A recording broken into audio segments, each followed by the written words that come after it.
Hello guys, good evening. Andre ela unnaru? And this is Rakesh and welcome to my YouTube channel. And today I am feeling so excited because this is the first time in my life I am traveling solo and a trip from Srikakulam to Munnar. విషయం ఏంటంటే ఇంట్లో కూడా చాలా ఒప్పించడం చాలా కష్టమైంది. ఇది 3 months plan ఇది. So mean while ఏంటంటే మన పాత ఛానల్ ఏంటంటే పాత వీడియో అనేది ఏంటంటే మనం మహేంద్రగిరికి అనేది శాంపిల్ ట్రైల్లో వెళ్ళాం మనం. And this time we are going to cringe the entire video because we are going a very long distance. ఇంకా చెప్పాలంటే సో షెడ్యూల్ ప్లాన్ కూడా మనం నేనైతే ఆల్రెడీ ప్లాన్ చేసేసుకున్నాను. సో ఈరోజు అయితే ఫస్ట్ ఇప్పుడు ఆల్రెడీ టైం 4:35 అవుతుంది, 4:45 అవుతుంది. సో మనం ఆల్రెడీ ఆన్ ద వే మధ్యలో ఉన్నాం. సో ఈరోజు నైట్ అయితే విజయవాడ వరకు వెళ్ళాలి. So that's the plan. And I'm going on this bike, and this is my bike. This is a Trump Scrambler 400. యాక్చువల్గా బైక్ అయితే నాది కాదు, మా బామ్మర్ది గారిది. వాడేమో లాస్ట్ మూమెంట్లో నాకు హ్యాండ్ ఇచ్చేసాడు. సో మనకి క్లైమేట్ కూడా కొంచెం సపోర్టివ్గా ఉంది. ప్రజెంట్ అయితే అంత చలి కూడా లేదు, ఈవినింగ్ కదా. So let's start our journey.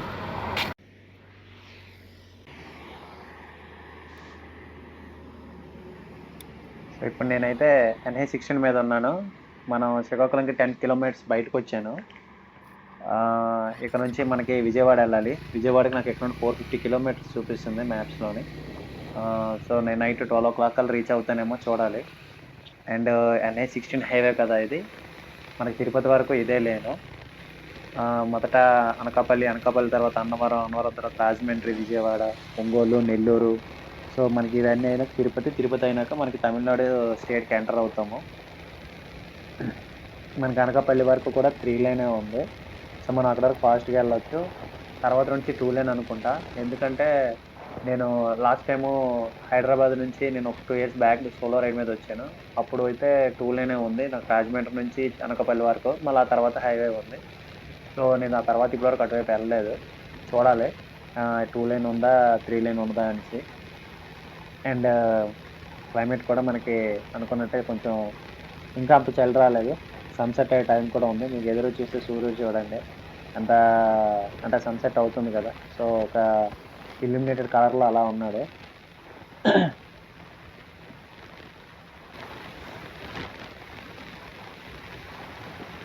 నేను ఈ ట్రిప్ 3 months బ్యాక్ ప్లాన్ చేశాను. మొదట అక్టోబర్లో ఫస్ట్ అనుకొని ప్లాన్ చేశాను. అయితే అప్పుడు మా నాన్న దగ్గరికి వెళ్ళి నాన్న నేను ఇలాగ బ్లాగ్ చేద్దాం అనుకుంటున్నాను, నేను యూట్యూబ్లో ఛానల్ పెడుతున్నాను. సో మొదట లాంగ్ రైడ్ వెళ్ళి కేరళ ట్రిప్ ప్లాన్ చేస్తున్నాను. మున్నార్ ఫస్ట్గా వెళ్ళి మున్నార్ దగ్గర బ్లాగ్ చేసి వీడియో అప్లోడ్ చేద్దాం అనుకుంటున్నాను. అంటే మా నాన్న ఫస్ట్ ఎక్స్ప్రెషన్ ఏంటంటే వెరీ సారీ, నేను ఏమనుకోవద్దు దయచేసి. లేదు నేను ఎలాగైనా వెళ్ళాల్సిందే అని చెప్పేసి నేనైతే గట్టిగా కూర్చునిపోతే లాస్ట్కి ఏం కాదని లేక సర్లరా బాబు ఎలాగోలా పొడరానైనా అని చెప్పేసి ఒక మాట అనేసి వదిలే. ఎందుకు పుడతారో కూడా తెలియదండి మనుషులు. కొంతమంది బేసిక్ సెన్స్ ఉండదు మనుషుల దగ్గర. సరే ఇంకా మా డాడీది ఎలాగా కాళ్ళ వేళ పట్టేసుకున్నాం కదా, డాడీ ఒప్పేసుకున్నారు కదా, ఇంకా మమ్మీ వంతని చెప్పేసి మా అమ్మ దగ్గరికి వెళ్ళాను. మా అమ్మ దగ్గరికి వెళ్ళి అమ్మ ఇలా నేను బ్లాగ్ చేద్దాం అనుకుంటున్నాను. సో నేను ఇలా ట్రిప్కి వెళ్తున్నాను, సింగిల్గా బైక్ మీద వెళ్తున్నాను. సో నేను వెళ్తున్నాను అని అంటే మా అమ్మ డైలాగ్ వేసింది ఏంటంటే, ఓయమ్మా చాలా చిన్న సెకండ్ ఎవరా నీలో. మా తనకి ఇద్దరిని కష్టపడి ఒప్పించి ట్రిప్కి స్టార్ట్ అయ్యాను. ఈ లారీ డ్రైవర్ ఏంటర్ బాబు ఫ్లాష్ మ్యాన్ లా దూరిపోయాడు లోపలికి, తప్పకుండా వచ్చేసాడు ఒకసారి. రోడ్డు కూడా ట్రాఫిక్ చాలా ఎక్కువ ఉంది అసలు.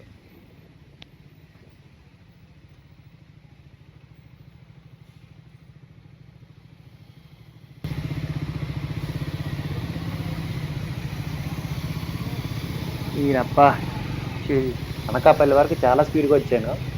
ఇక్కడ నుంచి ఇది 2 lane, దానికి తోడు ఇంకా సర్వీస్ వర్క్ ఒకటే, ఇంకా మొత్తం సింగిల్ లేన్లో వెళ్తున్నాయి వెహికల్స్ అంతా కూడా. చూడండి ట్రాఫిక్ అయితే ఇలా ఉండిపోయింది. నేను ఒక 5 minutes వరకు ఇక్కడ స్ట్రక్ అయ్యాను. ఈ షిఫ్ట్ రోడ్ అయితే అమ్మాడి వెళ్ళనివ్వడు, ఒక ఇబ్బంది పెట్టేస్తున్నాడు వీడు. కాస్త చూడండి ఎలా ఎగురుతుందో. అన్నవరం అయితే రీచ్ అయిపోయాను. అన్నవరం తర్వాత నెక్స్ట్ ఇంకా రాజమండ్రి. అన్నవరం నుంచి రాజమండ్రి తక్కువ డిస్టెన్స్, నాకు తెలిసి 89-90 కిలోమీటర్స్ ఉంటుంది. సో మ్యాక్సిమం రీచ్ అయ్యాను, కానీ చలి అయితే స్టార్ట్ అయిపోయింది భయ్య, దోల తీరిపోతుంది. కాకపోతే ఈ జాకెట్ ఉండడం గట్టిగా ఆపుతుంది.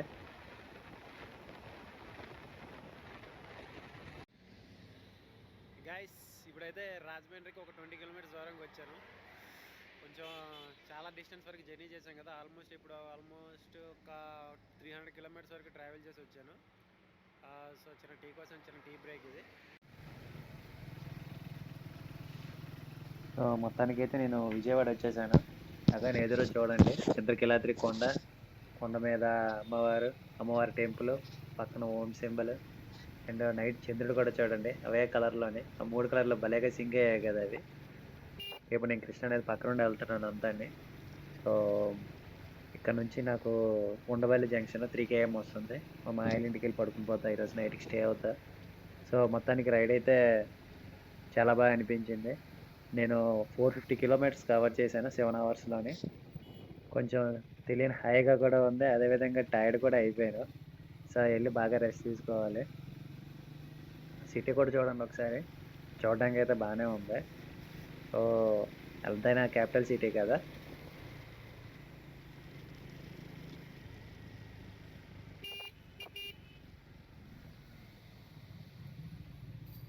గైస్ ఎదురు చూశారు కదా లైట్స్ అనే బ్రిడ్జ్, అదే మన ప్రకాశం బ్యారేజ్. సో ప్రకాశం బ్యారేజ్ ఫ్యాక్ట్ ఏంటంటే, అది మనకి ఒరిజినల్గా కృష్ణా ఆనకట్ట అంటారు దాన్ని. అది 1855లో కంప్లీట్ చేశారు. ఆ తర్వాత మనకి లేట్ సీఎం అయినటువంటి ప్రకాశం పంతులు గారి పేరు మీదుగా ప్రకాశం బ్యారేజ్ని కట్టారు. ఇంకా దీన్ని డిజైన్ చేసింది అయితే మాత్రం సర్ ఆర్థర్ కాటన్ అనే వ్యక్తి. సో బ్రిటిష్ ఇంజనీర్ అనమాట.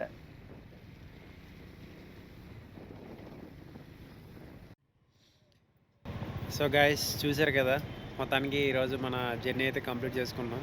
ఇక నేను ఇప్పుడైతే ప్రకాశం బ్యారేజ్ దగ్గర ఉన్నాను, చూడొచ్చు. అండ్ వెనక టెంపుల్ అంతా చాలా బాగుంటుంది. విజయవాడ కూడా చాలా బాగుంటుంది. అట్ లాస్ట్ మా జర్నీ అయితే కంప్లీట్ చేసుకున్నాను. సో ఈ రోజుకి అయితే మాత్రం ఆల్మోస్ట్ 500 కిలోమీటర్స్ నేను ట్రావెల్ చేశాను from Srikakulam to Vizianagaram. So ఇప్పుడు నేనైతే మా రిలేటివ్స్ ఇంటికి వెళ్ళి పడుకుని పోతున్నాను. ఎంతకుమించి మనం చేయలేము. సో రేపు ఇక్కడ నుంచి మళ్ళీ స్టార్ట్ అవుదాం. రేపు ఎంతలో డెస్టినేషన్, రేపు కోయంబత్తూర్ వరకు ప్లాన్ చేద్దాం. కోయంబత్తూర్ వరకు ప్లానింగ్ చేస్తున్నా. సో చూద్దాం ఎంతవరకు వెళ్ళగలుగుతాను. సో అందరికీ good night and take care. Bye bye guys, good morning. అందరూ ఎలా ఉన్నారు? నైట్ అయితే నేను బాగా మంచిగా పడుకున్నాను మా అయ్యగారు ఇంట్లోనే. ఎలాగైనా మా అత్త ఏమో నాకు పునుగులు వేసి పెట్టింది. మంచిగా పునుగులు తినేసి ఫుల్గా పడుకుని పోయింది నైట్. సో ఇప్పుడైతే టైం 9:30 అయ్యింది. మనం విజయవాడలో తాడేపల్లి టౌన్ లైన్లో మనం ట్రావెల్ చేస్తున్నాం. సో యాక్చువల్గా ఏంటంటే ఇది ఒక సర్వీస్ లైన్. ఇక్కడ నుండి మనకి 7 PM వచ్చేసరికి మనకి మళ్ళీ హైవే 16 కనెక్ట్ అవుద్ది. అక్కడ నుంచి మనకి గుంటూరు, ఒంగోలు, నెల్లూరు, తిరుపతి వరకు వెళ్ళిపోతాం. సో అరౌండ్ 400 కిలోమీటర్స్ చూపిస్తుంది తిరుపతి. నాకు తెలిసి అట్లీస్ట్ నేను 4 o'clock అవుద్దేమో రీచ్ అవ్వడానికి. యాక్చువల్లీ ఈ తాడేపల్లి లైన్ కదా, మన అన్నాం కదా, మన జగన్ గారి హౌస్ కూడా ఈ లైన్లో మనం చూడొచ్చు. 100 వేలోనే ఉంటుంది. చూద్దాం పదండి. నేనైతే న్యూస్ పేపర్లో చూశాను ఆ సరౌండింగ్ ఎలక్ట్రానిక్ ఫెన్స్ అంతా కూడా. అయితే డైరెక్ట్గా కూడా ఎప్పుడు చూడలేదు కదా, ఒకసారి చూద్దాం ఎలా ఉంటుందా అనేది. అయ్యా దే సిసిసి అదిగా చూడండి, మన జగన్ గారు ఇల్లు వస్తుంది. అమ్మ చూడరా బాబు, కంచె అంత ఉంది. న్యూస్ పేపర్లో చూడటం డైరెక్ట్గా ఇదే చూడటం. ఇండియా బార్డర్ కూడా అంత కంచె ఉండదు కదా బాబు, అంత ఇట్లా అనేది. యాక్చువల్ మనం అసలు ఏ యాంగిల్ ఎక్కడ లోపల ఏం జరుగుతుందో చూడటానికి లేదు. చివరి వరకు అలాగే ఉన్నది అంతా. ఇంకా జరిగింది.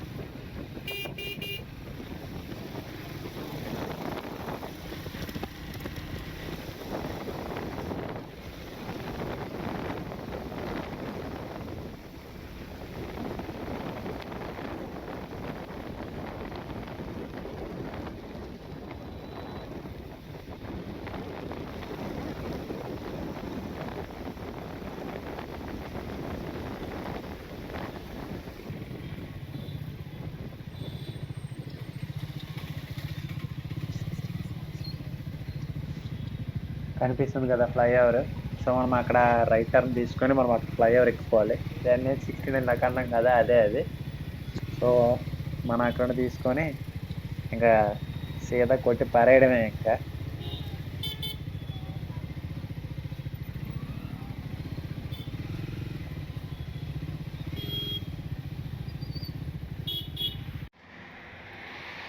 సో గైస్, ఇప్పుడే మనం ఏమొచ్చి విజయవాడ దాటేసాము. విజయవాడ దాటేసి ఆల్మోస్ట్ 50 కిలోమీటర్స్ బయటకు వచ్చేసాము. నెక్స్ట్ ఇంకో 50 కిలోమీటర్స్ వచ్చేస్తుంది ఒంగోలు. అండ్ ఆ తర్వాత నెల్లూరు 200 కిలోమీటర్స్ ఉంది. ఇంకా చెప్పాలంటే అక్కడ చెన్నై 400 కిలోమీటర్స్. బట్ మనం అక్కడ నుంచి ఎట్లేదు, టర్న్ తీసుకొని మనం కోయంబత్తూరు వైపు వెళ్తున్నాం. సో ఈరోజు నైట్కి కోయంబత్తూరు అనేది డౌట్. యాక్చువల్ టుడే ప్లాన్ అయితే వెళ్ళాలని అనుకున్నాం, కాకపోతే ఆల్రెడీ 900 కిలోమీటర్స్ చూపిస్తుంది. సేలం 700 కిలోమీటర్స్ చూపిస్తుంది. ఎంత రీచ్ అవ్వగలనో చూద్దాం. గాయ్స్, ఇప్పుడే నేను టంగుటూరి టౌన్ అయితే దాటాను. సో టంగుటూరి అంటే మళ్ళీ మీకు స్పెషల్గా చెప్పాల్సిన లేదు, మన టంగుటూరి ప్రకాశం పంతులు గారి పేరు మీదుగా ఆ టౌన్ అయితే పేరు పెట్టారు. మీకు విషయం చెప్పాలంటే టంగుటూరి ప్రకాశం పంతులు గారి గురించి, ఆయన ఇండిపెండెన్స్కి ముందు 1928లో బ్రిటిష్ వాళ్ళు సైమన్ కమిషన్ అని చెప్పి ఒక కమిషన్ పెట్టారు. ఆ కమిషన్కి వ్యతిరేకంగా మన దేశం మొత్తం కూడా నిరసనలు వ్యక్తం చేశారు. అదేవిధంగా ఆంధ్రప్రదేశ్లో కూడా చేశారు. సో అప్పుడు ఏమైందంటే బ్రిటిష్ వాళ్ళు ఈ నిరసనలు ఆపడానికి అని చెప్పేసి కాల్పులు చేయడం స్టార్ట్ చేశారు. అంటే సూటెడ్ ఆర్డర్స్ అనేవి పాస్ చేశారనమాట.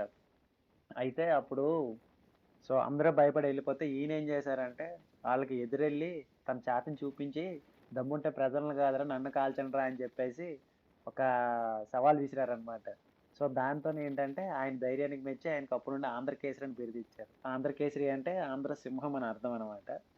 సో ఇంకో ఫ్యాక్ట్ ఏంటంటే ఈయన సారథి అని చెప్పి ఒక న్యూస్ పేపర్ స్టార్ట్ చేశారు. ఆ న్యూస్ పేపర్లో ఏంటంటే ఈ జాతీయ భావాలు అనమాట, అంటే నేషనల్ యొక్క సావర్నిటీ అనే ఒక భావాలని అందులోని ఎక్కువగా ఇచ్చేసి ప్రజల్లోని వాటిని స్ప్రెడ్ అయ్యే విధంగా కూడా ఎంతో కృషి చేశారనమాట. సో అదేవిధంగా ఆయన మన ఆంధ్ర రాష్ట్రానికి అంటే తెలంగాణ ఏడవక ముందు మనకి రాయలసీమని అదేవిధంగా కోస్తా జిల్లా రెండో కలిపి ఉమ్మడిగా కలిసిన టైంలో ఏంటంటే ఆంధ్ర రాష్ట్ర సీఎంగా కూడా చేశారనమాట. నెక్స్ట్ నెల్లూరు వస్తుంది. నెల్లూరు అంటే మనకు తెలిసిందే కదా, పులికాట లేక్ ఫేమస్ బాగానే. ఇప్పుడైతే నేను అటు వెళ్ళలేను, ఎందుకంటే మనకి టైం సరిపోదు.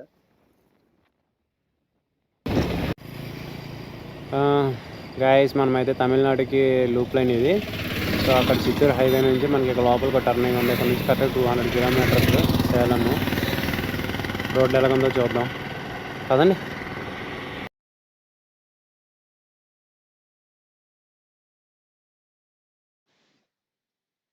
గోదావరి వైబ్స్ వస్తున్నాయి అబ్బా మొత్తం.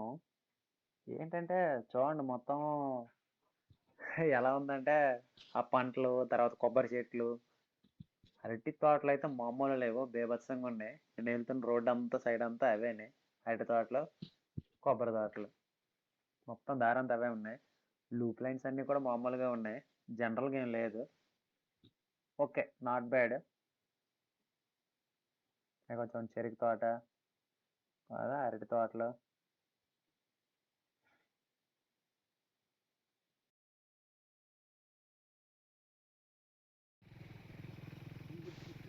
ఈ రోడ్డు చూడండి ఎలాగుందో. మన పార్కుల్లో ఫుట్పాత్ లాగా వేస్తాం కదా, రోడ్డు వేసి పెట్టారు. ఆ బ్రిక్స్ ఉంటాయి కదా, అవే తెచ్చి పెట్టారు అంతా. ఇక్కడ ఎలాగుందంటే ఒక విలేజ్కి వెళ్ళామంటే సగం వరకు అంతా తార్ రోడ్డు ఉంది, మళ్ళీ తర్వాత ఈ రోడ్డు కొంచెం డిస్టెన్స్ వరకు ఉంది, మళ్ళీ తార్ రోడ్ స్టార్ట్ అవుతుంది, మళ్ళీ ఇది ఎలాగ ఉందన్నమాట. మరి ఏంటో మరి ఇదంతా. విలేజ్లో అయితే మాత్రం ఆల్మోస్ట్ మన వైపు ఉన్నట్టే ఉన్నాయి, నథింగ్ డిఫరెన్స్ అనమాట. మనకి ఈ విలేజ్లో ఇది డిఫరెంట్గా ఉంది, వీళ్ళు డిఫరెంట్గా ఉందనడానికి. జాకెట్ మొన్న నిన్న వేసేసరికి చాలా నీట్గా ఉండే, మొత్తం దుమ్ము పురుగులు అన్నీ అయిపోయి ఎలా పెట్టేసాను చూడండి అంతాన్ని. అసలు మొన్న నైట్ అయితే మాత్రం అసలు వేరే లెవెల్లో ఉండే, అంత చలికి గట్టని దుమ్ము గట్ట అంతా. బట్ ఇదైతే జాకెట్ బాగా కాసింది. ఇప్పుడైతే క్లైమేట్ కొంచెం కోఆపరేటివ్గా ఉంది. సో పదండి, ఆల్రెడీ లేట్ అయిపోయింది.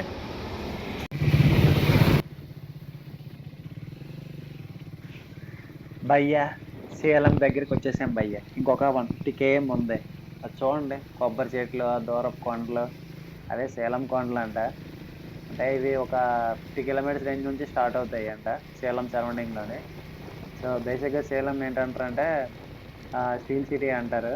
ఎందుకంటే మనకి ఇంట్లో వాడతాం కదా యుటెన్సిల్స్, తాగే గ్లాస్, స్టెయిన్లెస్ స్టీల్స్ ఎక్కువగా కూడా మనము సేలం నుంచి తయారవుతాయి సౌర ఇంధన ప్రొడక్షన్.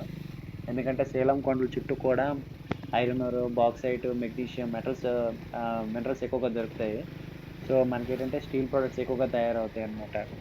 ఇంకోటి ఏంటంటే సేలం ఫ్యాక్ట్ ఏంటంటే సేలంని మ్యాంగో సిటీ అని కూడా అంటారు అనమాట. ఎందుకంటే మనకి సేలం మేడపల్లి అని కూడా ఒకటి ఉంటాయి కదా, అవి ఈ సరౌండింగ్ ప్రాంతాల్లో ఎక్కువగా ఇదవుతాయి అన్నమాట. అండ్ ఇక ఇప్పుడు నేను వెళ్తున్న హైవే అనేది నుంచి సేలం హైవేనే. సో నాకు తిరుపతి నుంచి నేను చిత్తూరు డిస్ట్రిక్ట్కి వచ్చినాక నాకు ఇదే మళ్ళీ హైవే తగిలింది. ఈ మధ్యన అంతా కూడా నాకు లూప్ లైనే తగిలింది అంతానే. సో మొత్తానికి తమిళనాడులోకి రీచ్ అయిపోయి 150 km ఆల్రెడీ లోపలికి వచ్చేసాను.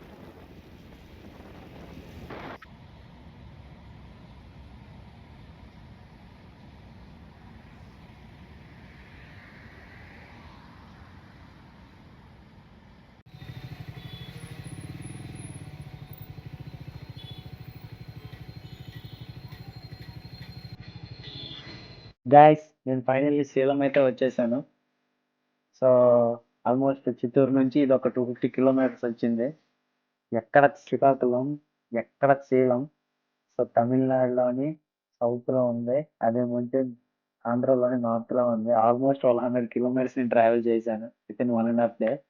So finally achieve. సో ఈ రోజు అయితే నేను ఇక్కడ నైట్ స్టే చేస్తాను. ఎక్కడ హోటల్ చూసి చెక్ ఇన్ అయిపోతా. అండ్ రేపు అయితే నా జర్నీ కంటిన్యూ చేస్తా. సో కోయంబత్తూర్ ఇక్కడ నుంచి. సో అందరికీ గుడ్ నైట్. అండ్ నెక్స్ట్ వీడియోలో మళ్ళీ కలుద్దాం. ఈ వీడియో నచ్చినట్టయితే అందరూ లైక్, షేర్ అండ్ సబ్స్క్రైబ్ చేయండి అండ్ ఫాలో చేయండి. Bye bye.